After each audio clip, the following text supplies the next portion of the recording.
The stories that build civilization. Before there were books, before there were libraries, before there was history, there were stories. Stories told around fires, stories carved into stone, stories written onto clay. Some disappeared forever, but a few survived thousands of years, and today we're still reading them. Why? Across 4,000 years, different civilizations, different languages, different religions, yet every culture asks the same question: why do we die? What makes a hero? What is justice? How should we live? And every civilization answered it with stories. Our journey begins with more than 4,000 years ago in ancient Mesopotamia. There, someone pressed tiny symbols into wet clay, and those symbols then became the Epic of Gilgamesh, the oldest surviving work of literature. Gilgamesh begins as a proud and powerful king, but when his closest friend dies, he fears death for the first time. He travels across the world searching for immortality. Instead, he discovers something even greater: the meaning of life. Comes from accepting that it must one day end. But Gilgamesh was more than just one story. It introduced ideas, what would appear again and again and again and again: the hero's journey, the great flood, friendship, loss, and humanity's search for meaning. Thousands of years later, writers are still telling stories inspired by Gilgamesh. Next, we travel to ancient Greece. There, Homer gave the world two unforgettable epics: the Iliad, a story about war, and the Odyssey, a story about the long journey back home from the war. Achilles teaches us that even the greatest heroes can be destroyed by anger. Odysseus reminds us that intelligence, patience, and determination can be stronger than swords. Together, these two epics became the blueprint for countless adventure stories that followed. Different heroes, different worlds, yet they ask the very same question every time: what makes someone truly great?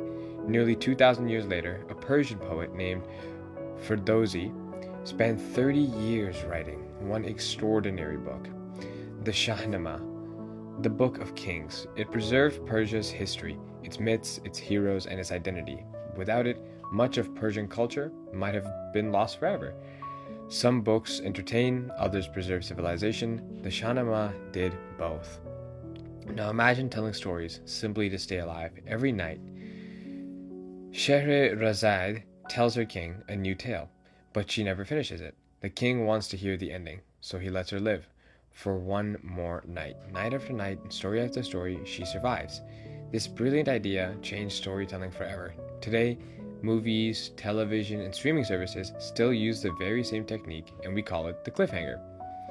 Meanwhile, in East Asia, storytelling followed two very different paths. In China, imagination took center stage. In Japan, emotion did.